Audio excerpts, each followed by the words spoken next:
America Israel के बीच समझौता हुआ, मिडिल ईस्ट में सीज फायर हो गया, जंग खत्म हो गई। लेकिन नेतन्याहू बहुत बेचैन है। नेतन्याहू को तो बस जंग चाहिए है। जंग होती रहेगी, कुर्सी सलामत रहेगी, जेल जाने से बचा रहेगा। इसीलिए हर एक कोशिश कर रहा है नेतन्याहू कि कैसे भी करके अमेरिका और ईरान का समझौता टूटे, जंग दोबारा से शुरू हो। इन्हीं सारी कोशिशों में एक बार फिर से इजराइल की सेना ने वो हरकत की है जिसका खुलासा खुद ईरान की तरफ से किया गया है कि अगर इजराइल ऐसी हरकतें जारी रखेगा तो इजराइल को हम पलटकर जवाब जरूर देंगे। बेंजामिन नेतन्याहू और इजराइल की खुफिया एजेंसी मोसाद पूरी कोशिश में लगे हुए हैं कि कैसे भी करके कोई साजिश रची जाए, ईरान को एक बार फिर से जंग के मैदान में लाया जाए।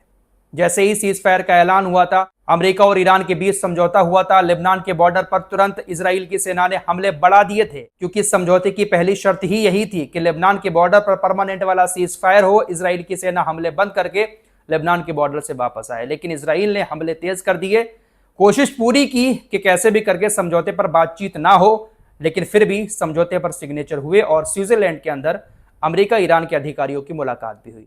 एक बड़ा खुलासा स्विट्जरलैंड से भी हुआ है। अमेरिका, ईरान, कतर, पाकिस्तान के अधिकारी जब स्विट्जरलैंड के अंदर बातचीत करने पहुंचे थे तो वहां पर भी एक बड़ी साजिश मोसाद की तरफ से रची गई थी। एक हत्या की साजिश रची गई थी ताकि यह बातचीत पूरी तरह से नाकाम हो जाए। इस पर बात करेंगे, लेकिन आज की सबसे बड़ी खबर यह है कि एक बार फिर से स्ट्रेट ऑफ हॉर्मुज में तनाव देखने को मिल रहा है, क्योंकि आज फिर ओमान के पास एक जहाज पर अज्ञात प्रोजेक्टाइल से हमला हुआ है। समझौता होने के बाद ईरान ने स्ट्रेट ऑफ हॉर्मुज को पूरी तरह से खोल दिया है। स्ट्रेट ऑफ हॉर्मुज से गुजरने वाले किसी भी जहाज से ईरान अब टोल टैक्स भी नहीं वसूल रहा है। हालांकि आईआरजीसी ने यह जरूर कहा है कि अगर आपको अपने जहाज इधर से गुजारने हैं तो हमसे पहले परमिशन लेनी होगी। अगर आप परमिशन नहीं लेंगे तो आप जहाज नहीं गुजार सकते। हम जो रास्ता आप लोगों को देंगे उसी रास्ते से आपको अपने जहाज गुजारने हैं। पिछली रिपोर्ट में ही आपको बता चुका हूं कि इजरायली मीडिया की तरफ से ऐसा प्रोपेगेंडा फैलाया जा रहा है कि ईरान अभी भी जहाजों को रोक रहा है और टोल टैक्स भी वसूल रहा है, लेकिन यह खबर पूरी तरह से गलत है। ईरान ने कहा है कि हम किसी भी जहाज से अब टोल टैक्स नहीं वसूल रहे हैं और आने वाले 60 दिनों तक नहीं वसूलेंगे। लेकिन ओमान के पास स्ट्रेट ऑफ हॉर्मुज से थोड़ा सा पीछे एक जहाज पर हमला हुआ। सिंगापुर के झंडे वाला मालवाहक जहाज एवर लवली ओमान के समुद्री क्षेत्र के पास यात्रा कर रहा था। वहीं पर एक अज्ञात प्रोजेक्टाइल से हमला हुआ। यह हमला किसने किया, कहां से हमला आया, अभी तक इस बात का खुलासा नहीं हो पाया है। लेकिन यूके एमटीओ ने इस बात की जानकारी दी है कि एक जहाज पर हमला हुआ है। इस हमले के बाद यूनाइटेड नेशंस के आईएमओ ने खाड़ी क्षेत्र में जितने भी जहाज इस वक्त फंसे हुए हैं उनको निकालने का काम अस्थायी रूप से रोक दिया है। फिलहाल अभी कोई भी जहाज स्ट्रेट ऑफ हॉर्मुज क्रॉस नहीं कर रहा है। स्ट्रेट ऑफ हॉर्मुज जब ईरान ने बंद किया था तो कुछ ही जहाज निकल रहे थे। ऊपर से अमेरिका ने भी नाकेबंदी कर रखी थी, जिसकी वजह से सैकड़ों जहाज स्ट्रेट ऑफ हॉर्मुज से लेकर ओमान की खाड़ी तक फंसे हुए हैं। अमेरिका ईरान के बीच समझौता होने के बाद स्ट्रेट ऑफ हॉर्मुज के खुलने के बाद धीरे धीरे जहाजों को निकाला जा रहा है। लेकिन आज जहाज पर हमला हुआ, सिंगापुर का झंडे वाला जहाज था, जिसके बाद एक बार फिर से जहाजों को रोक दिया गया है। अभी यह हमला किसने किया, अभी यह जानकारी सामने नहीं आई है। क्या इसके पीछे इजराइल की कोई साजिश है? हो सकता है कि इजराइल इस तरह से हमले करके एक बार फिर से ईरान को निशाना बनाना चाहता हो कि देखिए ईरान अभी भी हमले कर रहा है और फिर अमेरिका उकसावे में आकर ईरान के साथ जंग शुरू कर दे। बड़ी खबर एक और आ रही है। इजराइल के लड़ाकू विमान अरबी देशों के एयर स्पेस में घूम रहे हैं। जी हां, आईआरजीसी के हेडक्वार्टर की तरफ से बयान जारी करते हुए यह कहा गया है कि आसपास के जो इस्लामिक देश है उनके एयर स्पेस में इजराइल के लड़ाकू विमान देखे गए हैं। इजराइल के लड़ाकू विमान लगातार ईरान के करीब उड़ान भर रहे हैं और यह ईरान के लिए खतरा पैदा हो सकता है। आईआरजीसी के हेडक्वार्टर ने अमेरिका को सीधी चेतावनी देते हुए कहा है कि अगर इजराइल को अमेरिका नहीं रोकता है तो हम इजराइल के ऊपर पलटवार करेंगे।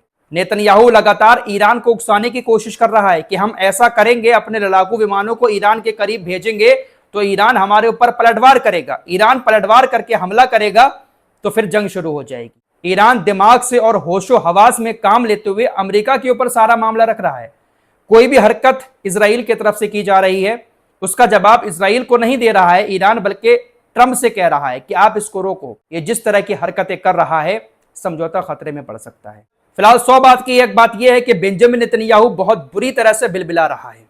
इसको बस जंग चाहिए है और कैसे भी करके चाहिए है। बड़ा खुलासा हुआ है स्विट्जरलैंड के अंदर जब अमेरिका, ईरान, कतर, पाकिस्तान के अधिकारी बैठक करने पहुंचे थे। पाकिस्तान के सेना प्रमुख आसिम मुनीर भी वहां पर पहुंचा था। आसिम मुनीर और उसके पूरे डेलीगेशन को मारने की साजिश मोसाद ने रची थी, ऐसा खुलासा हुआ है। ब्राजील के एक बड़े पत्रकार ने ऐसा दावा किया है कि अमेरिका और ईरान के बीच समझौते की बातचीत करने अमेरिका, ईरान, कतर, पाकिस्तान इन 4 देशों के डेलीगेशन पहुंचे थे। इजराइल को इसमें इनवाइट नहीं किया गया था, जिसकी वजह से इजराइल पूरी तरह से झल्ला गया।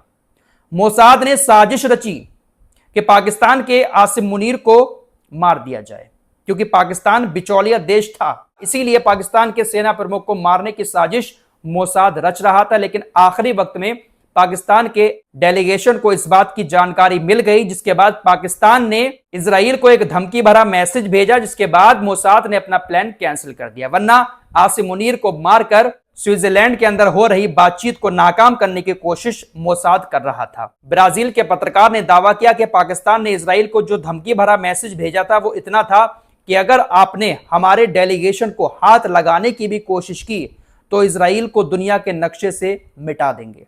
यह मैसेज ओमान के जरिए हो सकता है कि भेजा गया हो, ऐसा दावा ब्राजील के एक पत्रकार ने किया। जब पाकिस्तान ने इस तरह का धमकी भरा मैसेज इजराइल को भेजा, उसके बाद मोसाद ने अपना ऑपरेशन बंद कर दिया। ऐसा कहा जा रहा है कि मोसाद ये ऑपरेशन बेंजामिन नेतन्याहू के ऑर्डर पर चला रहा था। बेंजामिन नेतन्याहू ने ही आदेश दिया था कि ऐसा करो जेनेवा के अंदर, ताकि बातचीत नाकाम हो जाए। फिलहाल जब ये दावा सामने आया ब्राजील के पत्रकार का, तो एक पाकिस्तान के अधिकारी की तरफ से बयान आया कि ऐसा कुछ नहीं था, हमारे नेताओं को कोई धमकी भरा मैसेज नहीं आया था, यह दावा गलत किया जा रहा है। स्विट्जरलैंड की सुरक्षा एजेंसियों ने या पाकिस्तान अमेरिका की सुरक्षा एजेंसियों ने ऐसा कोई भी हमारे डेलीगेशन को मैसेज नहीं दिया था कि आपकी जान को खतरा है। पाकिस्तान की तरफ से अब ऐसा कहा जा रहा है, लेकिन बड़ा दावा ब्राजील के पत्रकार ने किया, शायद ये वहीं पर मौजूद था। कोई बड़ी बात भी नहीं है, मोसाद ऐसे ही ऑपरेशन चलाता है, कहीं पर भी किसी को भी अपना एजेंट बना देता है और किसी भी जरिए ऑपरेशन को अंजाम दे देता है। फिलहाल बेंजामिन नेतन्याहू इस वक्त पूरी तरह से बौखलाया हुआ है, कैसे भी करके ईरान को उकसा कर ईरान के खिलाफ साजिश रच के एक बार फिर से मिडिल ईस्ट में जंग चाहता है। उधर यमन के हुतीज के नेता अब्दुल मलिक अल हौती ने एक बड़ी बात बोली है कि इजराइल बाबल मंडब और लाल सागर में अपनी पकड़ मजबूत करने की कोशिश कर रहा है। अब्दुल मलिक अल हौती ने कहा कि सोमाली लैंड वाला जो एरिया है समुंदर का, वहां से इजराइल की सेना बाबल मंडब और लाल सागर में अपनी पकड़ मजबूत करने की कोशिश कर रही है। अगर इजराइल की सेना कोई भी हरकत करती है सोमाली लैंड में, तो इजरायली सेना के ऊपर पलटवार किया जाएगा। हम चुप नहीं बैठेंगे, हम इजरायली सेना को निशाना बनाएंगे अगर बाबल मंडब और लाल सागर में आने की कोशिश इजराइल की सेना ने की। खबर तो ऐसी भी आ रही है कि इजराइल अकेले हिजबुल्लाह को खत्म नहीं कर पा रहा है, तो इजराइल और अमेरिका मिलकर सीरिया के साथ हिजबुल्लाह को खत्म करने की कोशिश में लगे हुए हैं।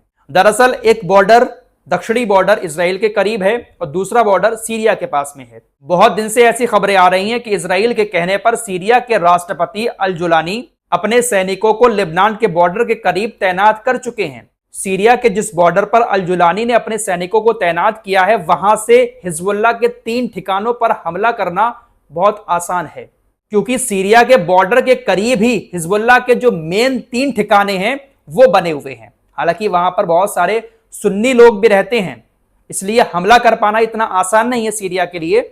लेकिन अमेरिका और इजराइल पूरी कोशिश में लगे हुए हैं कि कैसे भी करके सीरिया को घेरा जाए और सीरिया की सेना के जरिए हिजबुल्लाह को खत्म करवाया जाए। लेकिन अल जुलानी अगर थोड़ा सा भी समझदार है तो अपनी सेना को हिजबुल्लाह को खत्म करने हिजबुल्लाह के गढ़ में उतारेगा नहीं। अगर उतार देता है तो फिर सीरिया को भी निशाना बनाना शुरू कर देगा हिजबुल्लाह। फिलहाल इजराइल हर तरफ से कहीं ना कहीं कोशिश करने में लगा हुआ है कि कैसे भी करके बस जंग हो। तनाव बड़ा रहेगा, बेंजामिन नेतन्याहू की कुर्सी सलामत रहेगी, जेल जाने से बचा रहेगा।